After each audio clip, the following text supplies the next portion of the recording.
morning. It is my great pleasure to officially welcome you to Louisville Center for Spiritual Living for our Sunday celebration this December the 13th. We are so very happy to have you here. My name is Vicky Jeter. I'm the senior practitioner for Louisville Center, and I want to let you all know who might be aware we had anticipated that Reverend Carolyn would be speaking today, and she is taking care of herself today. So it is my privilege and my pleasure to give our presentation. Let me invite you to join me in our opening prayer.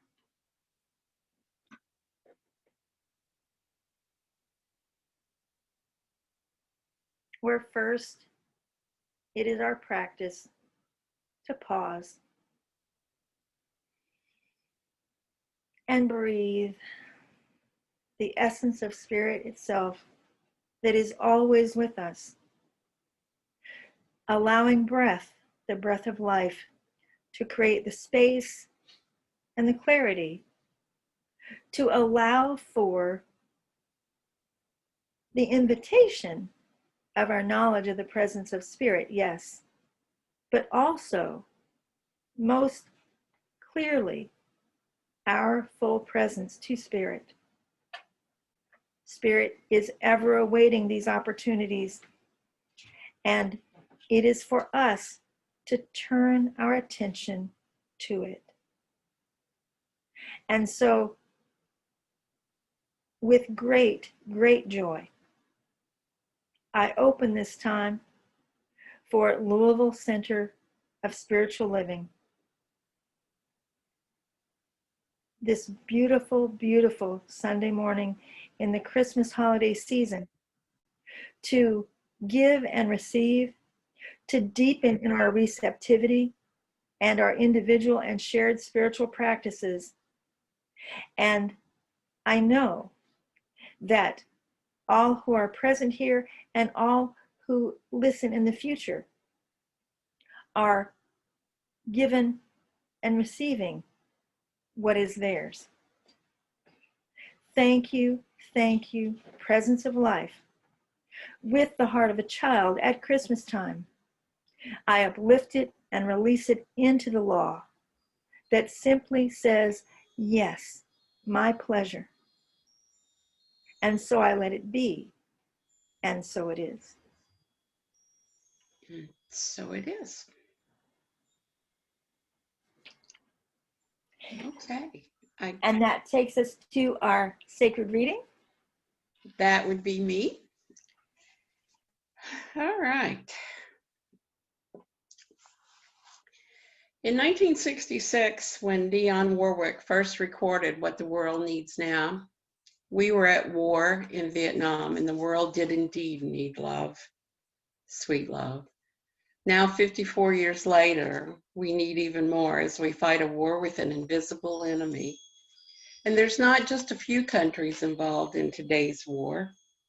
It's widespread throughout the planet. In between our worries about coming into contact and or spreading a deadly virus, we wage war amongst ourselves over a partisan divide. Some of us can't seem to accept our differences, whether they be racial, religious, political, gender, and or sexual orientation based. We're hearing and perhaps sharing misinformation and fear. We often show signs of being unaware of our oneness.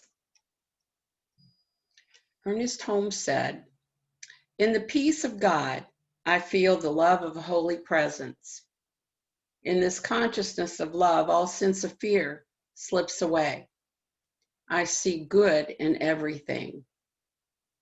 God is personified in all people, and the life of God evident in every event." Fully hear that. In the peace of God, I feel the love of a holy presence. And that presence and love should be everywhere. So if ever there was a time for people like us who understand our oneness, who know that thoughts are things and we get more of what we dwell on, if ever there was a time for us to step up and step out, it is now. Now is when we can shower love on those who make it the most difficult. Now is the time to stand in the face of ridicule about pie in the sky beliefs. Now, here, every day, every minute is the time to turn the cheek of love towards harsh words, fear-mongering, and hate. Dr. Holmes says love is within us. Denying that love is our only problem, and embracing it is the only answer. Through the power of love, we can let go of past history and begin again, because love heals, forgives, and makes whole.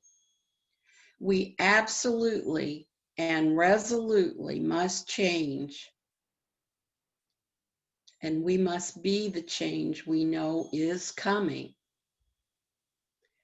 And when we are, it will not just be coming, it will have arrived.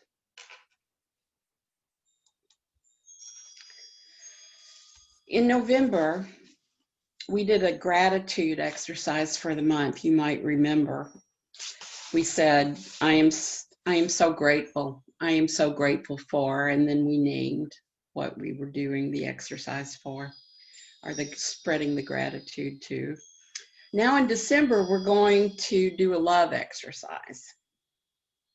We have 4 lines to spread love multiple times a day, and it goes like this. And I put it in the chat.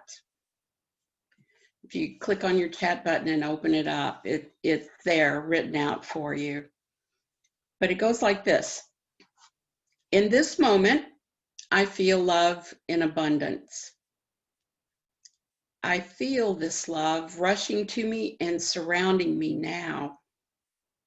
I send this love back out to, and then you name something or someone, and he, she, or they shall be filled with it too. And so it is. These little spiritual muscle exercises can be done anytime.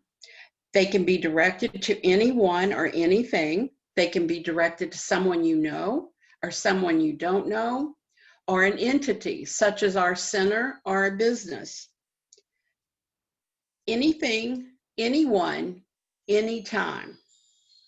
You cannot spread love too, excuse me, too often or at the wrong time. So I want you to hear that. So I'm going to say it again. You cannot spread love too often or at the wrong time. So let me show you just quickly a couple of times how easy and sweet this will feel. In this moment, I feel love in abundance. I feel this love rushing to me and surrounding me now. I send this love back out to Vicky, and she shall be filled with it too. And so it is. In this moment, I feel love in abundance. I feel this love rushing to me and surrounding me now. I send this love back out to you, and you shall be filled with it too. And so it is. Namaste, my friends.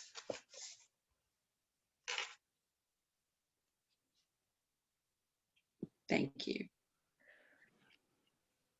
Thank you, Pat. And oh my goodness, what's that line about there being a hard act to follow?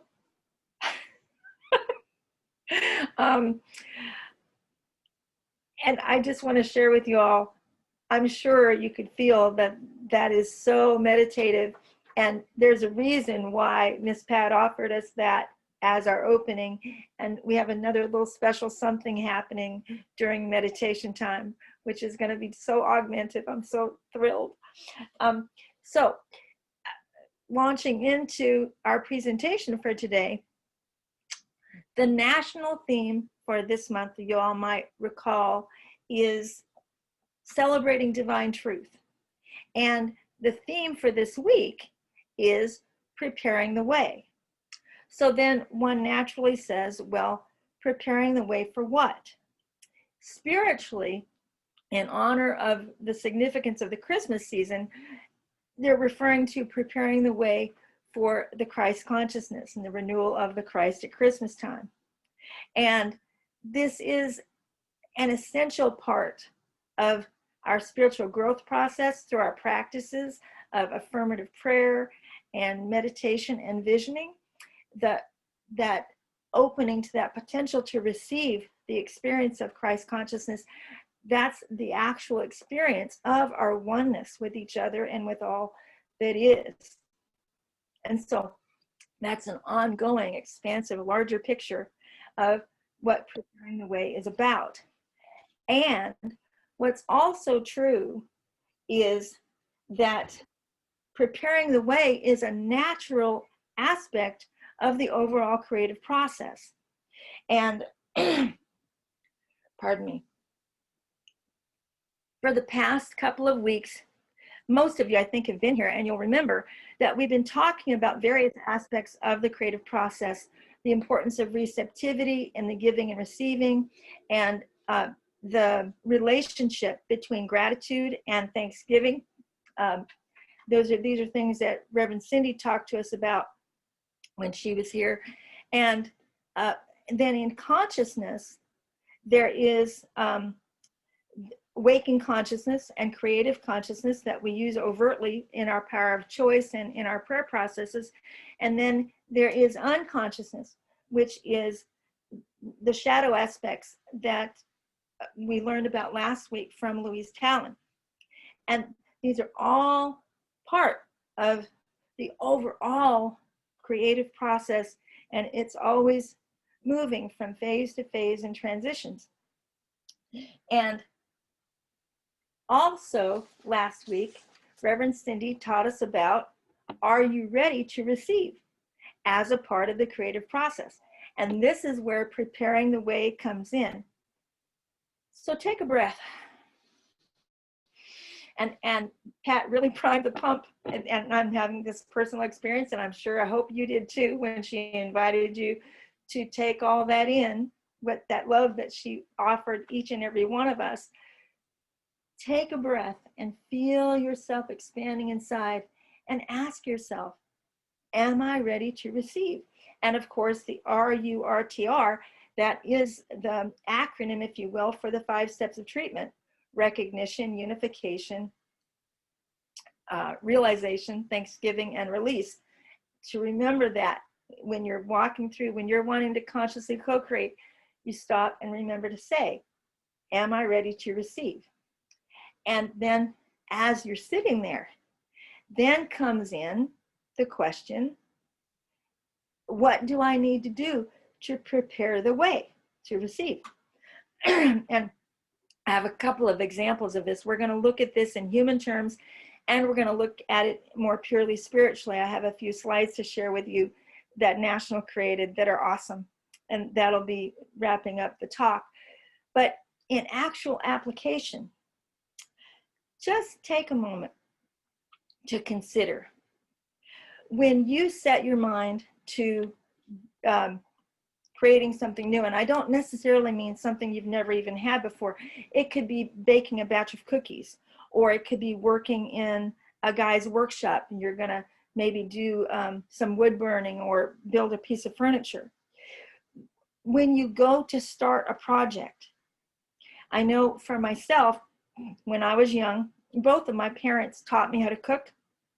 And when my dad would get this idea that we're gonna go in the kitchen and do a little cooking, he would say, clear the decks for action. And clear the decks for action means, as you can imagine, We would go in and we would check to see if there was dishes in the sink. We would check to see if anything in the kitchen needed to be prepared for us to be able to use all the surfaces. And we would go and we would say, okay, what ingredients do we need? Do we need any special, like measuring cups or this kind of thing? And when I think about this, the one that comes up for me the most, we got this idea one time when I was about 9 years old. He decided that he wanted to try making homemade pretzels.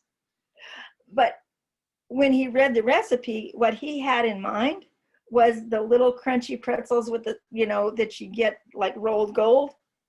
And what the recipe was talking about is like, dough pretzels, the kind of pretzels you get like at the airport.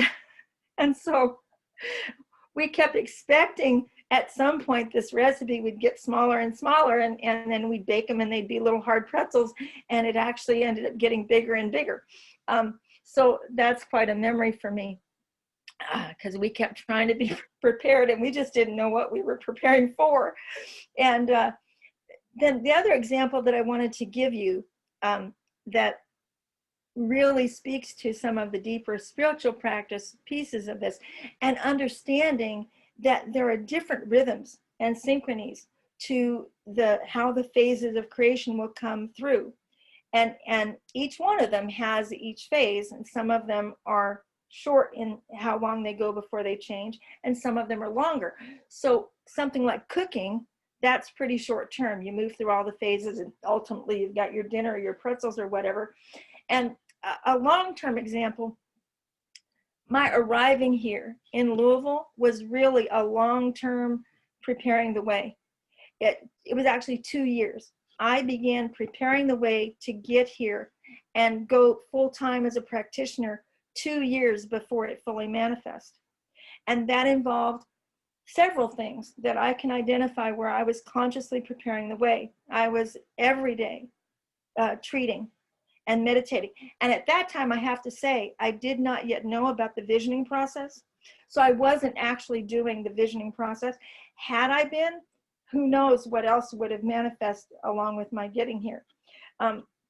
But the other thing that I did, in addition to my spiritual practices, is when I said to myself, what do I need to do to prepare the way? One of the things that came up is that I need to know how it feels to be a full-time practitioner. And so I took a week of my life and I arranged it so that I would have several days off in a row where I didn't have to do anything else. And I told myself, okay, for this week, I am a full-time practitioner. And I arranged it to where I booked with my clients to where I had a pretty much full-time schedule. And I walked through what it felt like to actually work as a practitioner full-time. And then I knew I could say, yes, this is what I want to do. And I got to that last appointment at the end of a day, and I got in my car, and it was the end of the period I was doing it in. And I was so excited because I had a knowing. I knew how it felt to be a full-time practitioner. So that's one of the things you can do for yourself when you're looking at wanting to transform something in your life or create something new, and you say, how do I prepare the way? Ask yourself, how can I orient myself to how it really feels to live this experience in life? Okay. Now I'm going to take just a moment here and check my notes. And so nature is doing this all the time. This is what nature is doing in the shift between night and day and the shift of the seasons, so that when we hit that fall and winter time like we're in now, it can make it much easier for us to turn within because it just doesn't feel as overtly energized. And so realizing that winter is nature's way of clearing away what was and making room for the new growth in the springtime, and that we have that same opportunity. We can go with the shadowy time. We can go with embracing of what doesn't seem as light and energized, and recognize that we're working with natural processes and we're working with a natural phase of creation to allow for the next really big surge of energy to happen, because it definitely will come. And so, Vernon, go ahead and show the first slide, please. Yes, sir. Oh, it's coming up. And this information, it comes from the people that created our theme from National, and really speaks to what Louise was talking about last week. What we call our shadow is nothing more than an aspect of our nature waiting to be embraced and reclaimed.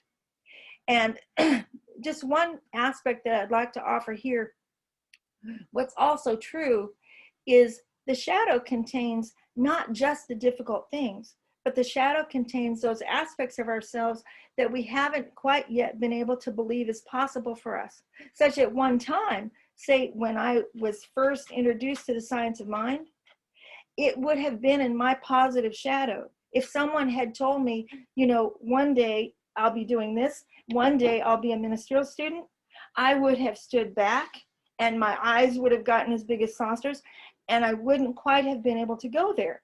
And that information would be what would be called in my shadow. I wasn't quite ready to engage it consciously. And so go ahead to the next slide, huh?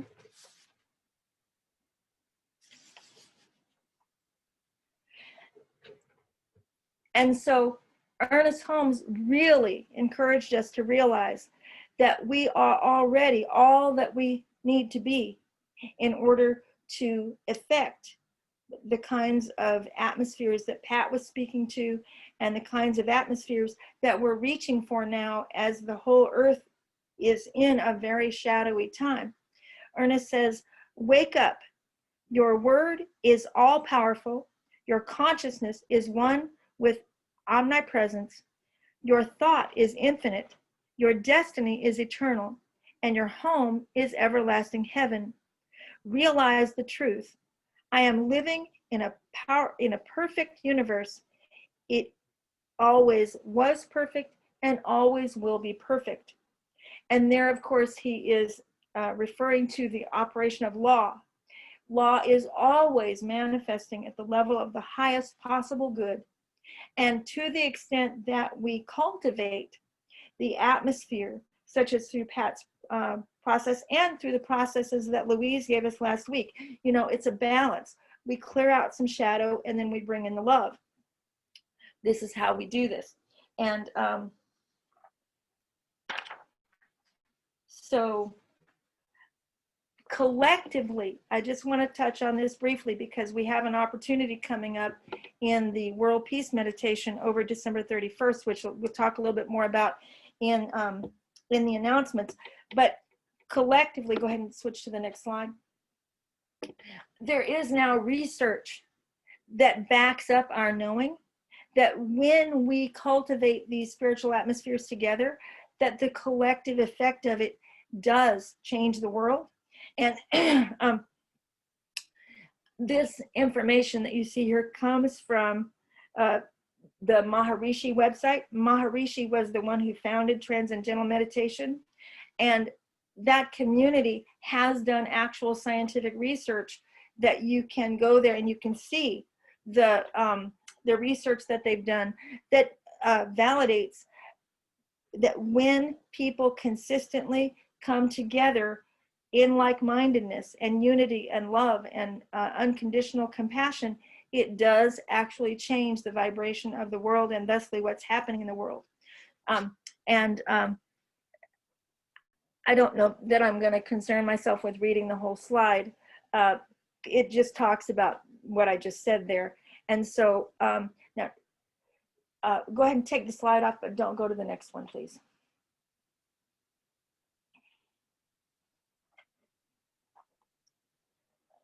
So I just want to recap for you what we talked about.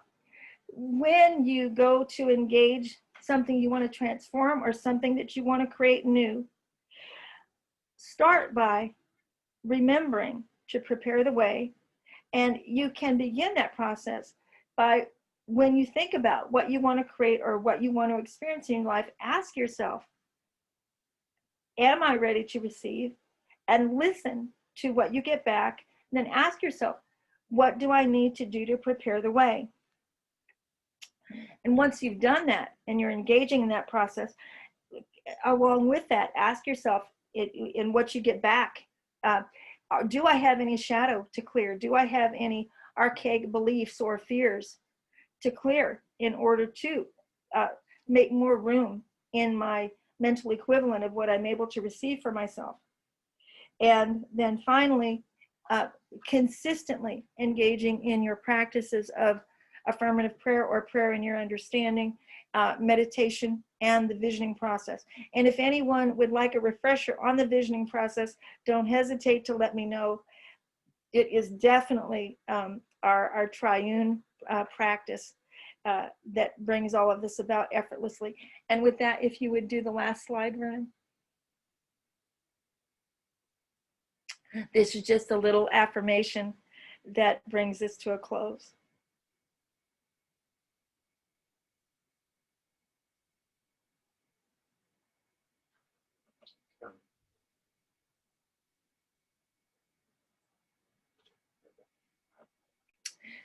Peace in my heart outpictures as peace in the world. My peace is a reflection of Christ consciousness. Thank you.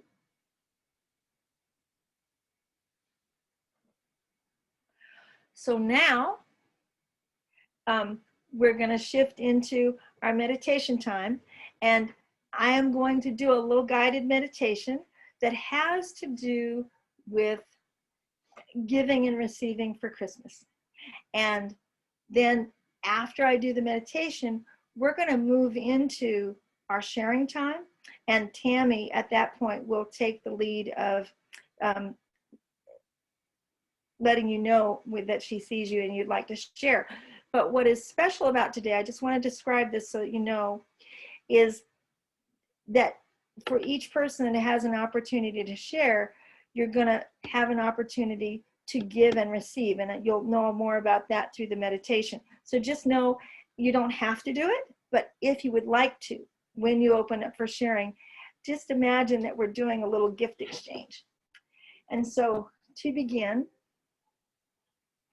let's take that pausing breath and shift from where we have been in sharing a presentation to where we are now in our practice of a meditative space, but opening the space to being childlike.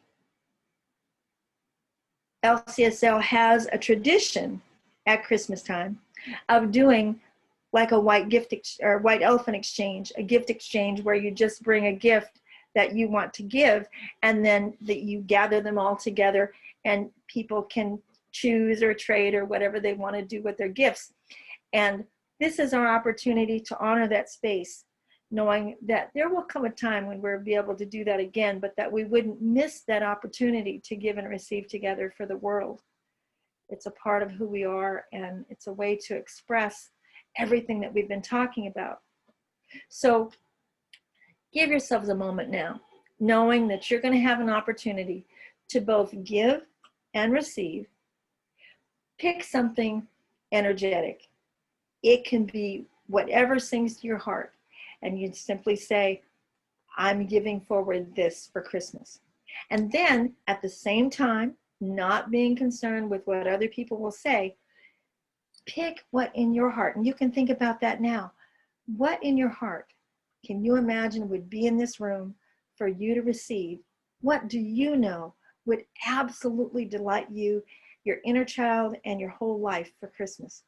What are you open to receiving from Spirit? That could be anything at all, and you can just claim it. So that, just to model this for you, if we're in this time and Tammy says, Vicky, go ahead. And I say, thank you, Tammy. I wish to give unconditional joy. That's what I'm giving. And I'll say, I am receiving independent walking. It can be anything at all. You give and you receive, and At the same time, you have the option to share whatever else you might have liked to share, like we usually do every week. And so with that, we will open up to, oh, I have to do the guided part of the meditation first.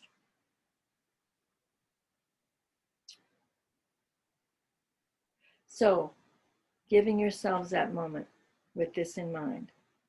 Just take a few breaths. Imagine yourself in a holiday atmosphere with Yule lights and Yule logs and the smell of hot chocolate or apple cider and the Christmas tree as Pat has behind her, and that there is a place for gifting. And ask yourself in this moment, what would I give the world? And what do I choose to receive? This week, I'll read it once and then we'll say it together. It's on the chat as well. It is, a heart filled with love attracts an abundance of good things. So say it with me. A heart filled with love attracts an abundance of good things. Yes, thank you. Okay, now it's announcement time.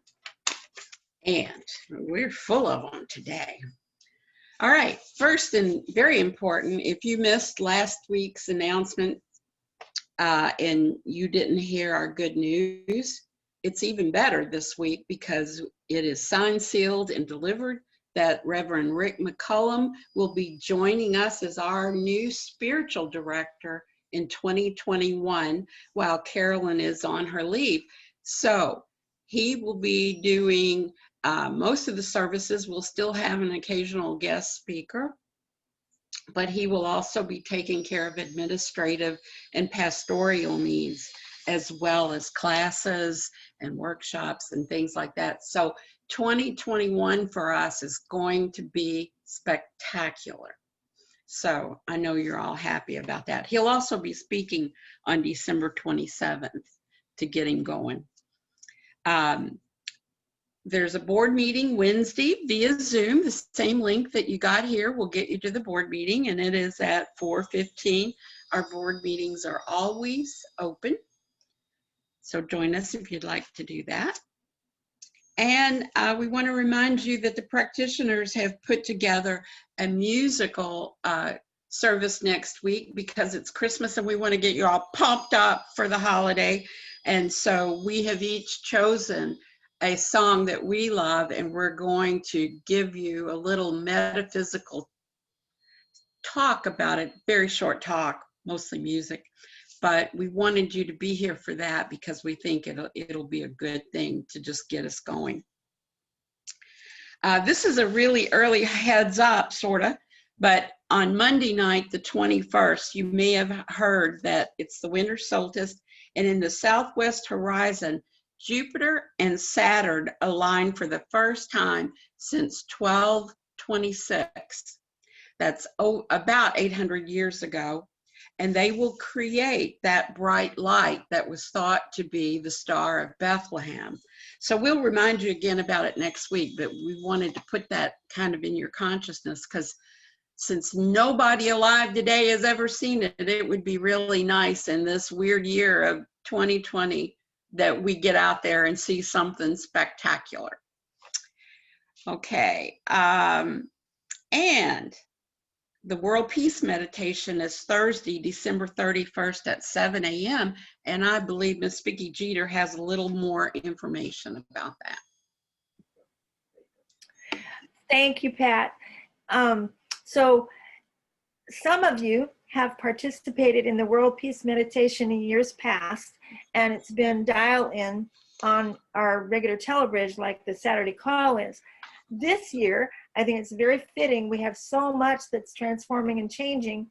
National has gotten on board with collectively doing the World Peace Meditation. And so there's going to be a Zoom link that I'll make sure that we have long before that day. So you'll be clicking in, not on this Zoom link, but you do just like it. Once you get the link, you click it and you'll be in if you want to do it on where you can see on your video. And there'll also be a regular call-in number, not the same number we've done in past years, but a new call-in number. You can just call in on your phone, and you do not have to have the camera or anything. It's just a dial in and then an access code. And I so encourage everybody who thinks that they can be awake for 7 o'clock in the morning on the 31st. It is really a fabulous way to launch the new year. And the idea that we're going to have the larger collective this time and see what National does with it, I think for me, it's an alignment and a demonstration of new things coming. So look for more information as I go. And it's possible that Kim wanted to say something. Kim, did you want to say something? Okay, no, I thought you were ready. Thank you. Okay. So I think that's it. Okay, yes, that would be a good thing, because that's 7 a.m. time. It's 7 a.m. for us here in the Eastern time zone, but it's like 4 a.m. Pacific. So, but all over the world at that same time, everybody will be there. Imagine the presence of all of us together. The good thing about this national Zoom is you can turn your camera off. You don't worry about combing your hair and getting there and looking all nice. Come and just view it and be part of it. And if you don't want to be seen, you can either call in or turn your camera off. Yes. So I don't want you to miss it because you think I can't get up early enough to be ready. It doesn't matter. Okay, my last announcement is just to let you know the results of our angel tree collection and match that we did. You guys are super fabulous. As small as this group may be, you guys raised $949 for the Salvation Army angel tree. I was just overwhelmed watching it all come in, and I thank you for that. Wait, before you end that announcement, are you going to tell them about how you delivered it? Oh, well, I can do that. I was going to get that check to them right away, and then I saw that on Wave 3, they had an angel tree telethon. And so I called that in and used our church debit card as opposed to the check. And I gave it to them. And I didn't know how that was going to work.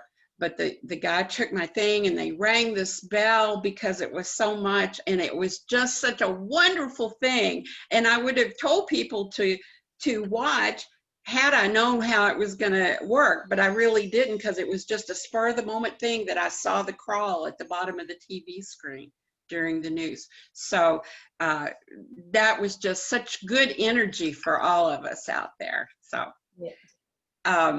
okay. All right. Now, as practitioner of the day, or prayer of the day, if you'd rather call me that, it's time for me to do the closing treatment before our closing song, which is I Am Love, a Kylie song. Okay. Oh my goodness. How wonderful to be here with a group of people who knows, like I know, that there is one God and one life. All animal nature and people everywhere together, united in this one life. And how wonderful to know that it is the love that we understand and share as one family that can go forward out to everyone and multiply and multiply and multiply and become, excuse me, the real change that we want to see and that we have always expected is a part of our inheritance. I realize that we will do great things, and we are great. And I say thank you. Overflowing blessings and gratitude and thanksgiving for this knowing that keeps me rock solid in a time of uncertainty and sometimes chaos. Thank you, thank you, thank you. And I lift these words on that gratitude into a law that says yes, automatically and impartially, yes. And I release them there. And so it is. Amen.